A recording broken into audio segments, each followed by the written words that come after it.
donnert der Ruf am Stege, ich zieh mit dem Fähnlein ins Feld. Blutger Kampf aller Wege, dazu sind wir bestellt. Wir reiten und singen, im Herzen die bitterste Not.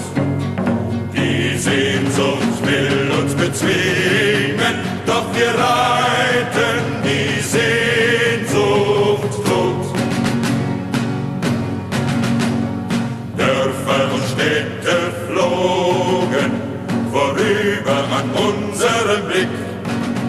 Wir sind immer weiter gezogen, für uns gibt es kein Zurück. Wir reiten durch Täler und Hügel, wo der Sommer in Blüte steht.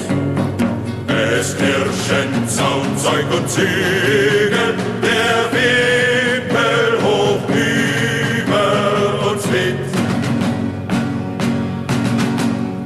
Leis singt der Abend nieder, uns wird das Herz so schwer. Leiser werden unsere Lieder, wir sehen keine Heimat mehr. Wir reiten und reiten und hören von fern schon die Schlacht.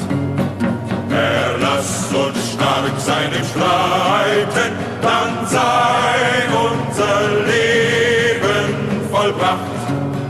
Wir reiten und reiten und hören von fern schon die Schlacht.